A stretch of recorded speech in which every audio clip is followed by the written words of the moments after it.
Hi hello guys అందరూ ఎలా ఉన్నారండి? మేము బాగున్నాం, మీరు బాగున్నారని మనస్ఫూర్తిగా కోరుకున్నాం. ఈరోజైతే మరొక వీడియోతో మీ ముందుకు వచ్చానండి. సో ఈ వీడియో వచ్చేసి అసలు మనీ సేవ్ చేయలేకపోతున్నాం, ఖర్చులు బాగా ఎక్కువైపోతున్నాయి, ఒక్క రూపీ కూడా మనం దాచలేకపోతున్నాము అని అనుకుంటున్న వాళ్ళు ఎవరైతే ఉన్నారో ఈ వీడియోలో అయితే ఒక 6 బెస్ట్ టిప్స్ అనేవి ఎలా మనీ సేవ్ చేసుకోవాలి అనేది చాలా ఇంపార్టెంట్ విషయాలు చెప్పానండి. సో ఈ వీడియో కనుక మీకు నచ్చినట్లయితే నా ఛానల్ని సబ్స్క్రైబ్ చేసుకోండి, సపోర్ట్ చేయండి. అలానే ఇలాంటి వీడియోస్ ఎవరికైతే యూజ్ అవుతాయి అనుకున్నట్లయితే వాళ్ళకి షేర్ చేయండి. అండ్ అలానే మీ అభిప్రాయం కామెంట్ సెక్షన్లో కామెంట్ చేయండి. అండ్ అలానే ఒక లైక్ చేయండి వీడియోని. సో ఇంకా వీడియోలోకి వెళ్దామండి. అసలు ఒక్క రూపాయి కూడా మనం సేవ్ చేయలేకపోతున్నాం. రేపటి రోజున ఏదైనా ఎమర్జెన్సీ అయితే ఎలా అని అనుకునే వాళ్ళు ఒక 6 బెస్ట్ టిప్స్ అనేవి ఈ వీడియోలో మీతో షేర్ చేసుకుంటున్నానండి. సో మనకి ఇమీడియట్గా శాలరీ వచ్చిన వెంటనే సో మనం దాన్ని ఇదిగోండి ఇక్కడ కనిపిస్తున్న రూల్ 50-30-20 అంటే మనకు వచ్చిన శాలరీని 50% వచ్చేసి మన అవసరాలకి వాడుకోవాలి, 30% వచ్చేసి మన కోరికలు, 20% సేవింగ్స్. సో శాలరీ పడిన వెంటనే ఫర్ ఎగ్జాంపుల్ ఇప్పుడు మనకు ఒక 20,000 అనుకోండి. సో 20,000 జీతం అనుకోండి. సో దీంట్లో 50% అంటే 10,000 వచ్చేసి రెంట్, ఎలక్ట్రిసిటీ బిల్లు, మన రైస్ బ్యాగ్ కానీ, రెంట్ కానీ, ఎలక్ట్రిక్ బిల్ కానీ ఏవైనా సరే మనకి ఈ 10,000లో మిగించుకోవాలి కదండి. మిగిలిన 30% అంటే 20,000లో 10,000 పోతే ఇంకొక 10,000 కదా. రిమైనింగ్ 10,000లో 6,000 వచ్చేసి మీ కోరికలు అంటే ట్రావెలింగ్కి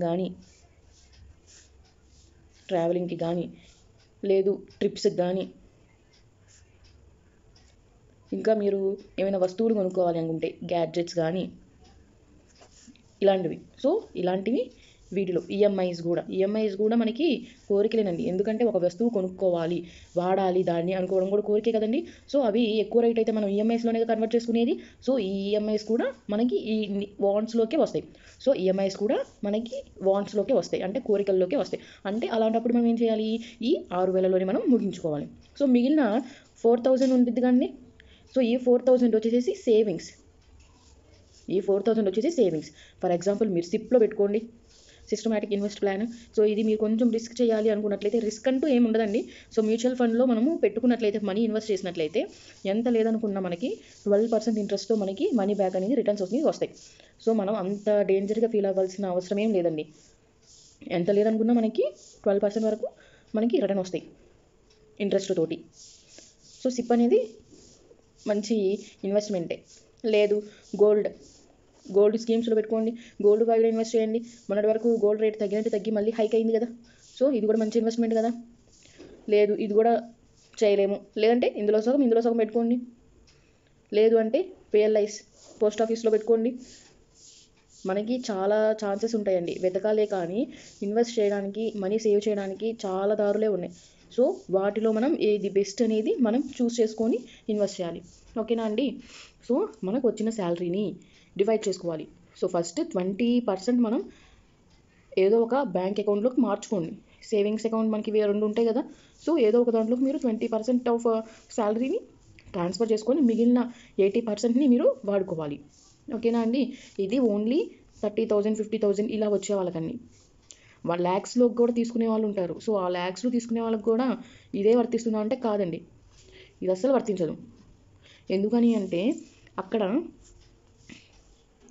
ఇన్కమ్ ఎక్కువ ఉంది, సో సేవింగ్స్ కూడా ఎక్కువ ఉండాలిగా. మనకి ఇన్కమ్ ఎక్కువ ఉంటే సేవింగ్స్ కూడా ఎక్కువ ఉండాలి. సో అందుకని ల్యాక్స్లో ఎర్న్ చేసే వాళ్ళకి ఇదైతే వర్తించదు. సో వాళ్ళకి 30-20-50 ఈ రూల్ అనేది వర్తిస్తుంది. అంటే 30% అవసరాలు యూజ్ చేసుకోవాలి, 20% కోరికలు యూజ్ చేసుకోవాలి, 50% సేవింగ్స్లో యూజ్ చేయాలి. సో ఇలాగా ఎక్కువ ఎర్న్ చేసేవాళ్ళు ఈ రూల్ని పాటించాలి. ఓకేనా అండి. So next rule, think before purchase. అంటే మనం ఏదైనా వస్తువు కొనాలి. ఫర్ ఎగ్జాంపుల్ ఐఫోన్ ఉంది, మనకి అది లక్షల్లో ఉంటాయి. లేదు 60,000 70,000 పెట్టుకునే వాళ్ళు కూడా ఉంటారు. అంత డబ్బు పెట్టుకునే ముందు ఒకసారి ఆలోచించుకోండి. అందులో క్లారిటీ బాగుంటుంది, సెక్యూరిటీ బాగుంటుంది, కానీ అంతా మనం ఈఎంఐలు కానీ లేదంటే అప్పు చేసి తెచ్చి కొనడం కానీ ఇలాంటివన్నీ అవాయిడ్ చేయాలి. లేదు షూ ఉంది, ఒక 5,000 పెట్టి కొంటారు. ఆ 5,000 పెట్టి కొనేటప్పుడు ఒకటిసారి ఆలోచించుకోవాలి. ఎందుకనంటే రోజువారీ వేసుకునే వాటికి మనం అంత యూజ్ చేయాల్సిన అవసరం లేదు, అంత పెట్టి కొనాల్సిన అవసరమే లేదు కదండి. ఫర్ ఎగ్జాంపుల్ 5,000 పెట్టుకున్నావు, ఆ 5,000 పెట్టి కొన్న షూని ఒక 50 సార్లు ఒక 50 సార్లు వేసుకుంటారేమో. ఆ 50 సార్లు వేసుకుంటే అప్పుడు ఒక్కోసారి వేసుకున్నప్పుడు మనకి ఖరీదు ఎంత వచ్చింది, 500 రూపాయలు. సో చూడండి, 5,000 పెట్టి కొన్నావు, సో అది మనం షూ వేసుకున్నట్లు. అవసరమా? దండగ కదండి. 500లో కూడా మనకి మంచి షూస్ వస్తాయి, బ్రాండెడ్వి వస్తాయి. మనం వెతకాలే కానీ. లేదు 1000లో కొనుక్కోండి. సో ముందు మనీ సేవ్ చేసుకోండి. సో ఇలాగ ఏదైనా వస్తువు మనం కొనేటప్పుడు ఒకటికి 10 సార్లు ఆలోచించుకుంటే మనకి చాలా మనీ అనేది వేస్ట్ అవ్వకుండా ఉంటాయి. ఓకేనా అండి. అండ్ థర్డ్ రూల్ వచ్చేసి ఎస్టిమేట్ యువర్ ఎక్స్పెన్సెస్. సో మనం ఎంత ఖర్చు చేస్తున్నాం, నెలకి ఎంత ఖర్చు చేస్తున్నాం అనేది మనం ఎస్టిమేషన్ వేసుకోవాలి. మనం ఏదైనా వస్తువు కొనే ముందు వాటి యొక్క ధర ఆలోచించి కొనాలి. ఫర్ ఎగ్జాంపుల్ ఆర్టిఫిషియల్ జ్యువెలరీ, లేదంటే ఫోన్స్, షూస్, ఇంకేమైనా సరే అనవసరంగా పాడైపోయే వస్తువుల మీద ఇన్వెస్ట్ చేస్తూ ఉంటారు. సో అలాగ ఇన్వెస్ట్ చేసే బదులు ఆర్టిఫిషియల్ జ్యువెలరీ ఇప్పుడు మనకి ఎంత లేదనుకున్న సెట్ వైజ్ 5,000, 1000, 2,000 లేనిది రావట్లేదు.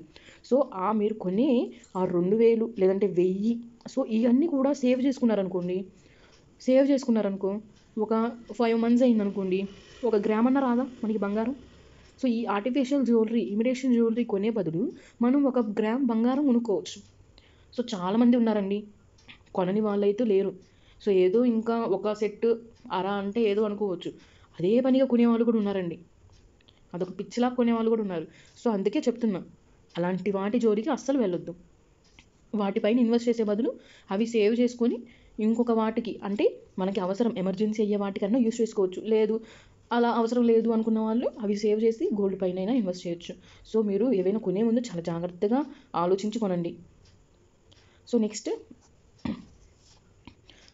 30 days సేవింగ్స్ ఛాలెంజ్. అంటే మనకి శాలరీ ఫస్ట్న పడింది అనుకోండి, సో మంత్ ఫస్ట్కి పడింది అనుకోండి, సో అప్పటి నుంచి ఆ నెల ఎండ్ డేట్ 30 or 31st అంతవరకు కూడా మీరు అవాయిడ్ అన్వాంటెడ్ ఎక్స్పెన్సెస్. అంటే ఇంట్లో వండుకునే శక్తి ఉండిద్ది, కానీ ఏమవుతుంది, ఏదో ఒకటి ఆన్లైన్లో చూసి ఆర్డర్ పెట్టుకుంటూ ఉంటాం. యూట్యూబ్ సెర్చ్ చేస్తూ, స్వైప్ చేస్తూ ఏదో ఒక ఫుడ్ కనిపించింది, అది తినాలనిపించే క్రేవింగ్ వస్తుంది. అప్పుడే వెంటనే ఏం చేస్తాము, స్విగ్గీ, జొమాటో, బ్లింకిట్ ఇలాంటివన్నీ ఓపెన్ చేసి మనం ఏం చేస్తామండి, ఆర్డర్ పెట్టుకుంటాం. సో ఇలాంటి వాటిపైన మనం ఒక్కసారి ఆర్డర్ పెట్టుకుంటే 500, 1000 రూపాయలు ఖచ్చితంగా అయిపోతాయండి. సో అలాంటివి కన్నా మనం ఇంట్లో చేసుకుని తినడము, లేదంటే డైట్ చేయడము, ఇలాంటివి అనవసరంగా తినడం కూడా, అది కూడా మనకి ఒక ఖర్చే కదండి. సో ఎక్కడ లేని రోగాలన్నీ మనం కొని తెచ్చుకుంటాం. సో అలాంటివన్నీ అవాయిడ్ చేయాలి. స్ట్రీట్ సైడ్ ఫుడ్ ఇవన్నీ రోడ్ సైడ్ ఫుడ్ని కూడా మనం అవాయిడ్ చేయాలి. అన్వాంటెడ్గా మనం పవర్ని యూజ్ చేయకూడదు. అంటే మనుషులు ఎవరు ఉండరు, టీవీ రన్ అయ్యిద్ది, ఫ్యాన్ రన్ అయ్యిద్ది, ఏసీ రన్ అయ్యిద్ది. సో ఇలాంటివన్నీ మనం అవాయిడ్ చేయాలి. అలా అవాయిడ్ చేస్తే మనకి నెల తిరగకుండా ఎంతో మనీ అనేది సేవ్ అవుతుంది. సో ఎంత లేదనుకున్నా ఒక 5,000 రూపీస్ లేదంటే 2,000 రూపీస్ తక్కువ ఇన్కమ్ ఉన్న వాళ్ళైతే సేవ్ అయిద్దిగా. రూపాయి సేవ్ అయినట్టేనండి. So next insurance policies. So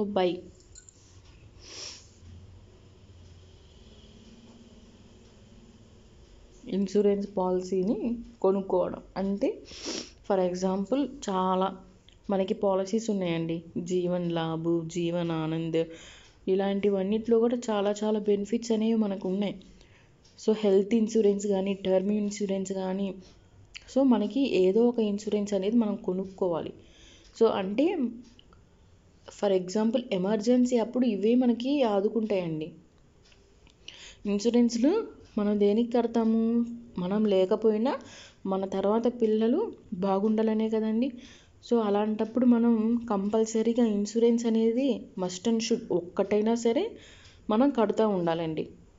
so అందరూ కూడా ఒక్కటైనా ఇన్సూరెన్స్ పాలసీ తీసుకోవాలి, మస్ట్ అండ్ షుడ్. ఓకేనా అండి. సో ఇట్లా మనం సేవ్ చేయడం వల్ల మంచి ఇన్వెస్ట్మెంట్ అనేది పిల్లలకి సమకూర్చవచ్చు. Next don't take unwanted loans. So మనం రోజు చూస్తున్నాము, లేచిన దగ్గర నుంచి ఆ యాపోడు ఈ యాపోడు ఫోన్లు చేస్తాడు. మీకు అందులో ఎంత క్రెడిట్ ఉంది, ఇందులో ఎంత క్రెడిట్ ఉంది, సో తీసుకోండి. ఇలాగా వాళ్ళు ఇస్తున్నారు కదా అని మనం తీసుకున్నాం అనుకోండి, ఏకు మేకై కూర్చునిద్ది అన్నట్లు ఇంతప్పు అంతై కూర్చునిద్ది. సో మనకి ఇలాంటి లోన్స్ అయితే ఏమీ వద్దండి. సో ఇలాంటి లోన్స్ తీసుకున్నప్పుడు వాడు ఎక్కువ వడ్డీలు వేస్తాడు. ఆ వడ్డీలు కట్టకపోతే దానిపైన ఇంకా ఇంకా ఎక్కువ అవుతాయి కానీ తగ్గవు. సో అందుకని ఇలాంటి లోన్స్ అనేవి ఏమీ తీసుకోవద్దు. సో ఈ 6 టిప్స్ కనుక మీరు ఫాలో అయితే కనుక మనకి నెలకి తిరిగేటప్పటికి చాలా మనీ అనేది సేవ్ అవుతుందండి. సో రూపీ కూడా సేవ్ చేయలేము అనుకున్న వాళ్ళు కూడా ఈజీగా మనీ సేవ్ చేస్తారు. సో ఒక్కసారి ఈ టిప్ అనేది ఫాలో అవ్వండి, మీకే తెలుస్తుంది ఎంత మనీ అనేది సేవ్ అయిందో. ఓకేనా అండి? వీడియో నచ్చినట్లయితే నా ఛానల్ని సబ్స్క్రైబ్ చేసుకోండి, సపోర్ట్ చేయండి. అండ్ అలానే ఈ వీడియోస్ ఎవరికైనా యూస్ అవుతాయి అనుకుంటే వాళ్ళకి షేర్ చేయండి. అలానే వీడియో ఎలా ఉందో కామెంట్ చేయండి. ఓకేనా అండి? బాయ్ అండి.